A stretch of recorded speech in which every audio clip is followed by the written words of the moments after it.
movie begins on a seemingly ordinary, bright afternoon in a wealthy, upscale neighborhood. A handsome, sharply dressed young man casually approaches an elegant millionaire's wife as she walks her small dog. He flashes a charming, disarming smile and strikes up a friendly conversation. He compliments her beloved dog, speaking to her with such natural ease and familiarity that the wealthy woman immediately drops her guard. She responds politely, treating the encounter like a normal, pleasant interaction with a polite stranger. However, the illusion of safety shatters in an instant. The young man's friendly smile vanishes, replaced by a cold, dead stare.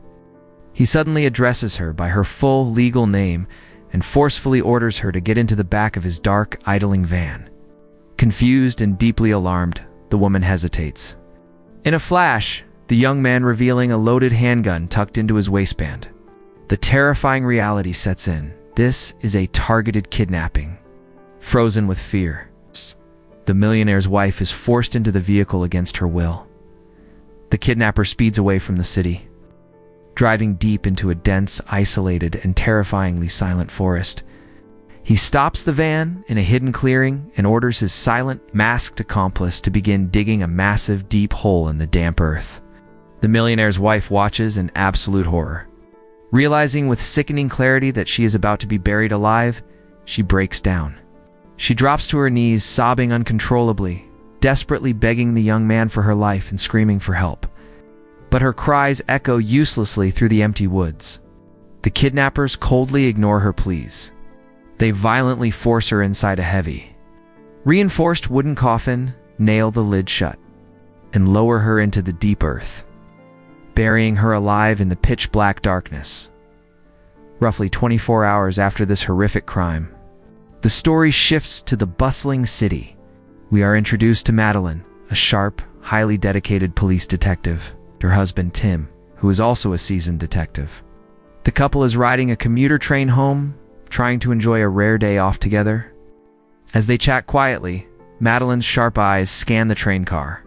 Her gaze locks onto a man sitting a few rows away. She instantly recognizes his face from a high-priority police bulletin. He is a dangerous, wanted fugitive. Tim, wanting to avoid a violent confrontation on a crowded civilian train, tries to stop her. But Madeline's law enforcement instincts take over. She urgently whispers for Tim to call for immediate police backup while she draws her weapon and moves in to apprehend the suspect. The fugitive spots her approaching and makes a run for it. A tense, high-stakes foot chase erupts through the narrow, moving train cars. Madeline relentlessly pursues him, pushing past panicked passengers. Finally, she corners him near the exit doors. The fugitive turns, pulling back his jacket to reveal a gun tucked into his waistband. Knowing a shootout in a confined space would be a bloodbath, Madeline is forced to freeze and hold her fire. The train screeches to a halt at the next station. Taking advantage of the open doors, the fugitive bursts out of the train and sprints onto the crowded platform. Madeline charges after him, her gun drawn. Outside the station, the wail of police sirens fills the air as Tim's requested backup units swarm the streets. The desperate fugitive pulls his gun and fires wildly at the approaching officers, nearly breaking through their perimeter. Anticipating his escape route, Madeline positions herself strategically under a stairwell. As the fugitive rounds the corner, she steps out and fires, taking him down with a precise, non-lethal shot to end the chaos. After wrapping up the arrest at the precinct, Madeline steps outside to make a private, highly secretive phone call. Although she is married to Tim, Madeline is living a dangerous double life. She has been secretly carrying on a passionate, illicit affair with a wealthy, powerful man behind her husband's back. Later that evening, as she returns from a secret rendezvous with her lover, her police partner pulls up to the curb in an unmarked car. He tells her to get in immediately. A massive, high-profile case has just dropped. Madeline quickly buries her guilt, shifts back into her detective persona, and heads straight to the precinct. At the station, the entire task force is gathered in a dark briefing room. The case is unprecedented. The wife of one of the city's most prominent millionaires has been kidnapped, along with her small dog.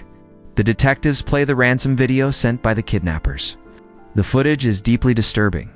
The millionaire's wife is shown stripped of her clothing, crying and begging for her life, and the millionaire's wife is so panicking, and she tells it the kidnapper, demanding $1 million for her. Safe in, she also tells her husband thought the video, that her husband shouldn't call the police. Analyzing the video, the detectives conclude the victim is buried somewhere in a vast, remote forest. Searching blindly would take weeks. The desperate millionaire immediately agrees to pay the $1 million to save his wife.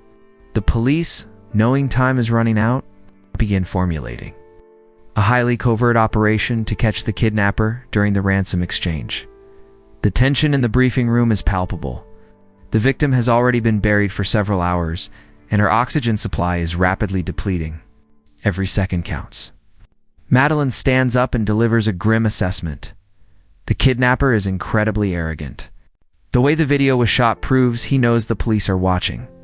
Furthermore, the kidnapper knows intimate, highly personal details about the millionaire's wife, suggesting this was a meticulously planned operation, not a random crime of opportunity. Tim, leading the overall operation, assigns the key roles. He positions Madeline and her partner Jesse directly at the random drop site, a sprawling, eerie cemetery.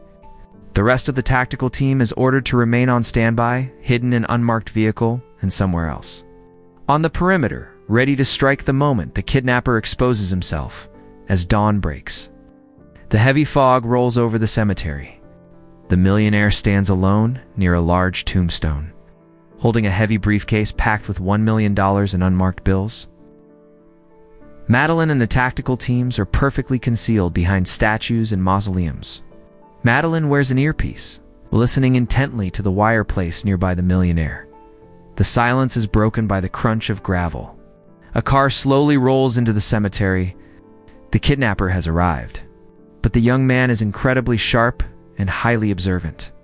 As he scans the graveyard, his instincts flare. He senses the trap. Without stopping, he smoothly shifts the car into reverse and drives away. Leaving the millionaire standing alone, determined to get the money, the kidnapper circles back to the millionaire's private estate later that day to negotiate directly. Knowing he is likely surrounded by undercover police, the kidnapper casually asks the millionaire if he called the cops. The millionaire, terrified for his wife, aggressively denies it. He holds up the heavy bag of cash but demands to know exactly where his wife is buried before he hands it over. The kidnapper denying to tells where the millionaire's wife is. He demands the money first, refusing to reveal the location until the cash is in his hands. The desperate millionaire caves and hands over the bag. But the kidnapper is a master manipulator. He casually takes the money, turns his back on the furious millionaire, and walks to his car without uttering a single word about the wife's location. He gets in and drives off, realizing the exchange has failed. Madeline hits the gas in her unmarked police car, tailing the kidnapper through the city streets. The kidnapper knows he is being followed and begins driving erratically to shake her off. Madeline plays it cool, keeping her distance, hoping he doesn't realize she is a cop. As they approach an intersection, the light turns green. The kidnapper suddenly floors the accelerator, tearing through the traffic. Madeline pushes her car to the limit, staying right on his bumper. Seeing her relentless pursuit, the kidnapper aggressively swerves, violently sideswiping Madeline's car and pushing her toward the concrete median. He then makes a sharp, reckless turn into an underground tunnel to escape. Dropping her cover entirely, Madeline slaps a magnetic police siren onto her roof and speeds toward an alternate exit, hoping to cut him off. She pushes her engine to the absolute limit. As she exits the tunnel, the kidnapper's car appears right beside her. In a desperate, violent maneuver, the kidnapper slams his heavy vehicle directly into the side of Madeline's car. The impact sends her spinning out of control. Her car crashes violently into a parked taxi. The airbags deploy, and Madeline is knocked unconscious, with his own car heavily damaged. The kidnapper grabs the heavy bag of ransom money and flees the scene on foot. Minutes later, Madeline regains consciousness. Bleeding and dazed, she opens her car door and stumbles into the street. The kidnapper is casually walking down the sidewalk, blending in with the crowd, believing he has successfully escaped. but Madeline had radioed her position just before the crash. Suddenly, her backup partner rounds the corner, tackles the kidnapper to the pavement, and slaps the handcuffs on him. They finally have him. Back at the precinct, the kidnapper is thrown into an interrogation room. But instead of acting panicked or defeated, he is terrifyingly calm. He sits in the chair exuding a chilling, arrogant confidence, and absolutely refuses to answer a single question. The millionaire, watching from behind the two-way mirror, loses his mind. He demands they call on the FBI, but the local police insist they can break him. They enter the room to apply pressure, but the kidnapper simply looks up, smiles a dead, soulless smile, and asks, "Ready to talk, guys?" The detectives realize with sinking dread that they are not dealing with a normal criminal. They are sitting across from a highly intelligent, manipulative psychopath who loves playing games, with the standard interrogation tactics failing miserably. Tim pulls Madeline aside. Knowing she is their best interrogator, he sends her into the room to crack him. But the kidnapper is already 10 steps ahead. He purposefully got himself arrested. Hidden deep within his mouth, attached to his dental braces, is a small, sharp piece of lock-picking wire. Madeline enters the room and sits across from him. She demands his name. The kidnapper introduces himself as Harry, but Harry isn't interested in the case. His sharp eyes lock onto a small, faded burn mark on Madeline's arm. He casually offers her a cigarette, attempting to build a false sense of intimacy. When Madeline presses him about the buried woman, Harry completely deflects the conversation, spinning a bizarre, cryptic story about a famous magician who shared his name. As Harry talks, his hands are hidden under the table. Using his teeth, he extracts the hidden wire from his braces and begins expertly picking the lock on his handcuffs. Before Madeline even realizes what is happening, Harry's hand is free. Seeing Harry's hands are free, Madeline instantly draws her weapon, aiming at him. The backup officers burst into the room, tackling Harry and securing him with restraints. Unfazed, Harry quietly slips the picking wire back into his mouth before the officers can search him. Madeline orders the officers out. Furious, she threatens to shoot Harry if he tries another stunt, but Harry just smiles. He leans in and cruelly asks if the burn mark on her arm was given to her by her husband. Terrified that Tim, who is listening through the microphone outside, might uncover her secret affair, Madeline aggressively steers the conversation back to the kidnapping. But Harry just laughs, relentlessly mocking her and refusing to give up the location. Hours pass with zero progress. The millionaire's patience shatters. He officially transfers jurisdiction of the case to the FBI. Tim pulls Madeline out of the room, grimly informing her that they have been taken off the case. A highly trained FBI profiler enters the interrogation room. The FBI agent uses advanced psychological tactics, calmly explaining the horrific, agonizing reality of the lethal injection chamber, trying to scare Harry into a confession. But Harry is completely immune to fear. He finds the FBI's psychological tricks boring and pathetic. He agrees to take the FBI agents to the burial site. They load him onto a police helicopter and fly out over the vast forest. But this is just another sadistic game. Harry is simply enjoying the scenic helicopter ride. He intentionally leads the federal agents to completely wrong locations, wasting precious hours. Back at the precinct, Tim is spiraling. Harry's psychological taunts about Madeline's arm have planted a deep, agonizing seed of doubt in his mind. He confronts Madeline directly, demanding to know the truth about the burn mark. Exhausted and unable to carry the lie anymore, Madeline confesses to her infidelity. Tim is absolutely crushed, his heart broken. He turns to alcohol, drinking heavily to numb the pain of his shattered marriage. Meanwhile, in the office, Jesse isn't giving up about the case and talk about it with Madeline. But at the moment, Madeline receives a crucial piece of evidence from an FBI agent, a matchbox that Harry claimed to belong to her. Madeline is confused, stating she doesn't carry matches. Inspecting the box closely, Jesse finds a hidden clue. It's from an airport motel, with the number 10 scribbled inside. Tim, pushing through his heartbreak, returns to the precinct. He realizes Harry's identity is completely fake.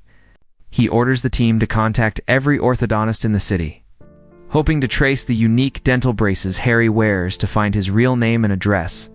Simultaneously, the FBI tactical teams digging exactly where Harry told them to finally unearth a wooden coffin. But when they pry the lid open, the only found Millionaire's dog. The wife is nowhere to be found. Madeline and her partner rush to motel room 10. They open the door, but they only find the bloody, murdered body of Harry's accomplice. The trail is dead, with time running out. The local police finally identify Harry's real address through his dental records. The FBI and local police agree to join forces for one final push. They dress Madeline in heavy tactical body armor and send her back into the interrogation room to keep an eye on Harry, while the heavily armed assault teams raid his apartment. Having finally figured out how Harry picked his cuffs, the police forcefully inspect his mouth and remove the hidden wire before leaving the two alone. Madeline resumes her relentless questioning, but Harry is already executing his backup plan. As he talks to her, he subtly uses his thumb to pry off a fingernail on his opposite hand, revealing a second hidden lock-picking wire. As Madeline focuses on her notes, Harry expertly picks his handcuffs again. Simultaneously, the police assault teams raid Harry's apartment in the interrogation room. Madeline finally notices something wrong. She looks down at Harry's shoes and recognizes drops of wet paint that perfectly match the fresh paint on the holding cell walls. And she'll see the handcuff is on the floor, but it's too late. Harry lunges across the table with terrifying speed. He violently overpowers her, knocking her to the ground, and effortlessly escapes the precinct. Back to Harry's apartment. Inside, Tim finds bizarre, terrifying blueprints scrawled all over the walls. The writing reveals that Harry planned this entire scenario perfectly. He intentionally got caught to trap Madeline alone in the room. Tim frantically radios the FBI, screaming that Madeline is in immediate, lethal danger. Harry takes Madeline hostage, dragging her deep into the same dense forest where the nightmare began.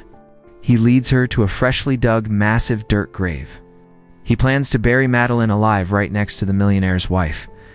To inflict maximum psychological torture, Harry opens the first coffin to show Madeline the decaying body of the wealthy woman. But the millionaire's wife is not dead. She had been plain dead to conserve oxygen. As Harry leans over the open grave, she reaches up and violently attacks him, clawing at his face. The sudden attack throws Harry off balance.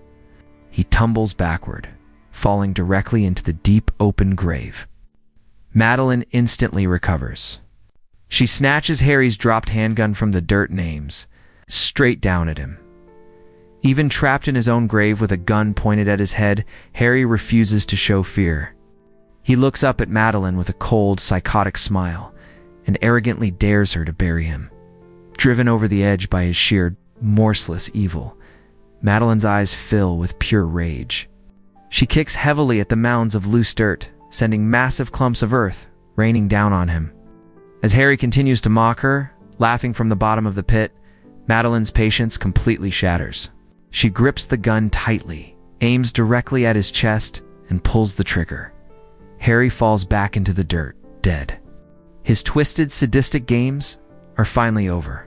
The millionaire's wife is pulled from the grave, gasping for fresh air, traumatized but alive. In the aftermath of the nightmare, Tim and Madeline share a quiet, heavy look. The trauma they survived together begins to slowly mend the broken trust between them, offering a small glimmer of hope for their marriage as the screen fades to black dot. Thanks for watching. If you enjoy the recaps, PLS, like and subscribe. See you in the next recap.